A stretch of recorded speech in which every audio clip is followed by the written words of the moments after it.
अस्सलाम वालेकुम। PF hospital के लाइव सेशन मेडिकल टॉकी से खुशामदीद।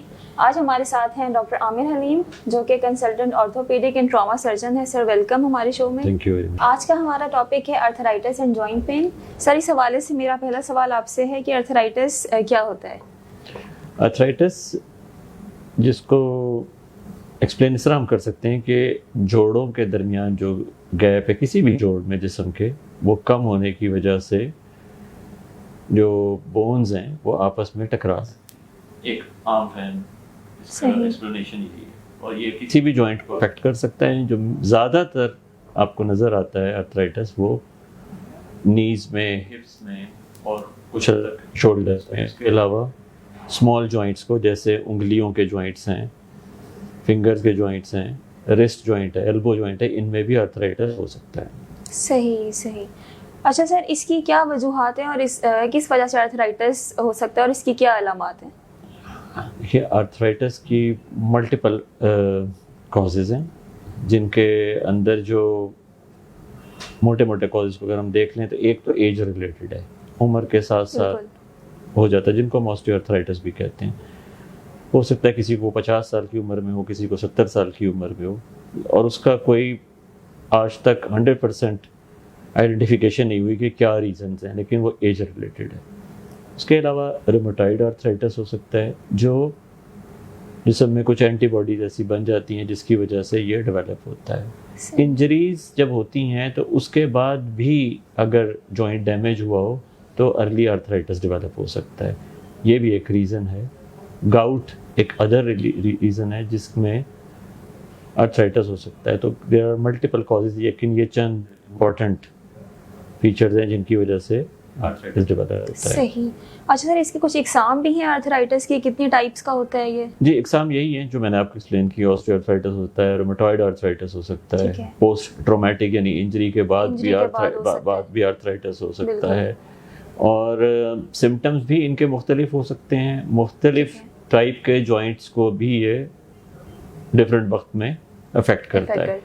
जैसे ऑस्टियोआर्थराइटिस है तो वो आपके लार्ज जॉइंट्स को आमतौर पे अफेक्ट करता है, नीज को, हिप्स को,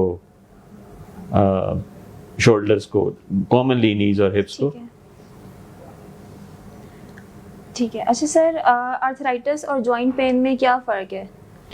देखिए, जॉइंट पेन बहुत सारी रीजंस की वजह से हो सकता है। जॉइंट पेन एक सिम्टम है और आर्थराइटिस एक डिजीज़ है, बीमारी है। तो जॉइंट पेन जो है वो आर्थराइटिस का एक मेजर सिम्टम है, यानी आर्थराइटिस प्रेजेंट जो है वो जॉइंट पेन से ही करता है। तो इसलिए जब जॉइंट पेन है तो 100% ज़रूरी नहीं है कि वो आर्थराइटिस की वजह से हो। वो कार्टिलेज की किसी और वजह से भी हो सकता है, किसी और इंजरी से भी हो सकता है, किसी फ्रैक्चर से भी हो सकता है। लेकिन जो मेन फीचर है आर्थराइटिस का वो जॉइंट पेन है। सही। अच्छा सर, आर्थराइटिस की डायग्नोसिस, अर्ली डायग्नोसिस, वक्त पर तशखीस की अहमियत पे थोड़ा सा बताएं।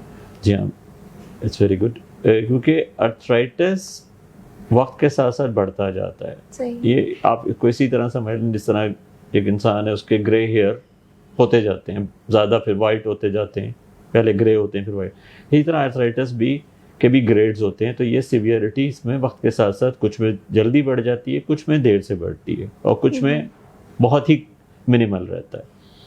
तो उनका जितना जल्दी डायग्नोस हो उसका फ़ायदा मरीज़ को ही होता है कि वो एक अच्छी क्वालिटी ऑफ लाइफ गुजार सकता है ट्रीटमेंट के बाद। ठीक है। और ट्रीटमेंट वेरिएबल है कि किस स्टेज के आर्थराइटिस और किस जॉइंट के आर्थराइटिस का वो अफेक्टिव है। तो बेहतर है कि जल्दी तशखीस की जाए, जल्दी मरीज को देख लिया जाए, ताकि पता चल सके कि उनको क्या चीज़ है जो बेहतर फ़ायदा दे सकती है। ठीक है। अच्छा सर, ये जो जोड़ों में दर्द आर्थराइटिस की इब्तदाई अलामत है, क्या ये निशानदेही करती है कि आप आर्थराइटिस की तरफ जा रहे हैं? देखिए, जोड़ों में दर्द ज़रूरी नहीं है। अगर एक जोड़ों में दर्द 20 साल के किसी उम्र के किसी को बच्चे को है तो वो अनलाइकली है कि आर्थराइटिस की अलामत के तौर पे हो। ठीक है। आर्थराइटिस इवन बच्चों में भी हो सकता है, जिसको हम जुवेनाइल आर्थराइटिस कहते हैं। उसके बिल्कुल एक अलग कॉजेज़ हैं। जो अडल्ट्स में अब 50 साल के बाद अगर किसी को जोड़ों में दर्द रह रहा है, 45 साल के बाद, 60 साल के बाद, 65-70 साल के बाद, तो वो लाइकली ऑस्टियोआर्थराइटिस का पेन है। सही। तो इसकी जो डायग्नोसिस है वो मल्टीपल इन्वेस्टिगेशंस के साथ, और सबसे इम्पोर्टेंट ये है कि मरीज़ को क्लिनिकल एग्जामिनेशन के साथ दोनों मिला के उसके बाद की जाती है। सही सर, जैसा आपने बताया कि बच्चों में भी पाया जाता है, तो बच्चों में इसकी ज़्यादा रेशो है? नहीं, बहुत ज़्यादा नहीं है, बच्चों में ठीक है। काफ़ी कम होता है। और ये रूमेटाइड ही एक टाइप होती है जुवेनाइल जो कि होता है, लेकिन ये it's not very common at all. जो कॉमन आर्थराइटिस हैं वो अडल्ट्स में मिलते हैं हमें, और काफ़ी ज़्यादा उम्र के लोगों में ही मिलता है। ठीक है सर। अच्छा सर, मेरा अगला सवाल आपसे ये है कि जी। फिजियोथेरेपी कितनी मौसर है आर्थराइटिस के इलाज में? फिजियोथेरेपी स्टेज के ऊपर डिपेंड करती है। एक आदमी जिसको बहुत सिवियर आर्थराइटिस है उसको शायद फिजियोथेरेपी कोई फ़ायदा नहीं देगी। ठीक है। अर्ली आर्थराइटिस में डेफिनेटली फिजियोथेरेपी उसको काफ़ी फ़ायदा देती है, और अगर उसकी कोई सर्जरी करनी पड़े तो उसके अंदर फिजियोथेरेपी का बहुत इम्पोर्टेंट रोल है, जो रिहेबिलिटेशन में भी और उसको मसल्स को बिल्ड करने के लिए बड़ा इम्पोर्टेंट उसका एक अच्छा रोल है अर्ली आर्थराइटिस में या फिर सर्जरी के बाद, इन दो चीज़ों में। लेकिन जब सीवियर डेवलप हो गया है आर्थराइटिस, उस वक्त उसका रोल कम हो जाता है फिजियोथेरेपी का। सही। अच्छा सर, आर्थराइटिस और जॉइंट पेन को के इलाज के लिए क्या लाइफस्टाइल चेंजेस, क्या डाइटरी प्लान आप रेकमेंड करेंगे? देखें, हमारे पास पहली बात तो ये कि ये डाइटरी रिलेटेड है नहीं, लेकिन फिर भी आप एक नॉर्मल हेल्दी लाइफस्टाइल, वॉक करना, रूटीन हेल्दी डाइट लेना, ये तमाम चीज़ें इन जनरल बॉडी के लिए हेल्पफुल होती हैं। लेकिन ये ना चीज़ें आर्थराइटिस को डिले कर सकती हैं, ना उसके प्रोग्रेस ज़्यादा कर सकती हैं। सही। तो उसका इम्पोर्टेंट यही है कि आप फिट रहें, वेट गेन बहुत ज़्यादा ना करें, क्योंकि जब जॉइंट्स पे वज़न पड़ता है तो आर्थराइटिस के सिम्टम्स जो है वो इंक्रीज़ हो जाते हैं। तो इस वजह से इट्स वेरी इंपॉर्टेंट कि फिट रहें, लीन रहें, और अगर आप वॉक अच्छा कर सकते हैं तो करें। गो के ये बहुत बड़ा इशू होता है आर्थराइटिस पेशेंट में कि वो वॉक कैसे करें। इसीलिए उसका अर्ली डायग्नोसिस, कि उसकी obesity इसका ट्रीटमेंट, एक cause है। ताकि आप उसको बाकी दूसरी प्रॉब्लम से बचा सकें। ठीक है। इसमें ठीक है। अच्छा सर, आर्थराइटिस या जॉइंट पेन आपकी डेली मूवमेंट और एक्टिविटीज़ को मुतासिर कर सकता है? जी हाँ, one of the major feature जो है किसी भी जॉइंट पेन का वो यही है कि वो आपकी डेली एक्टिविटी को, आपकी नींद को, आपके पोस्चर को, Movement को, आपके चलने फिरने को, को। आपके लाइफ रूटीन को डिस्टर्ब करता है। सही है। और इस हद तक डिस्टर्ब करता है कि आप जो है वो सिवियरिटी में के अंदर जो है वो चेयर बाउंड या बेड बाउंड तक हो सकते हैं। ठीक है सर, आर्थराइटिस का सर्जरी से इलाज मुमकिन है और इसका किस हद तक मुफीद है ये? जी हाँ, आर्थराइटिस की स्टेजेस हैं। If arthritis at early stage, आप दवाइयाँ, फिजियोथेरेपी, कुछ इंजेक्शंस हैं जिनकी वजह से आप इसको डिले भी कर सकते हैं और इनका इलाज भी कर सकते हैं। लेकिन जब सिवियरिटी ज़्यादा हो जाए तो फिर इसके पास सर्जिकल ऑप्शन के अलावा कोई ख़ास ऑप्शन नहीं रहता। वेरी हाईली सक्सेसफुल, अगर अच्छी तरह से सर्जरी की जाए, गुड टेक्निक्स के साथ, गुड इम्प्लांट्स के साथ, तो इट्स वेरी फ्रूटफुल। और तकरीबन 97% सक्सेस रेट है अगर कोई अच्छी सर्जरी करे जॉइंट रिप्लेसमेंट्स के अंदर, हिप्स एंड नीज के अंदर।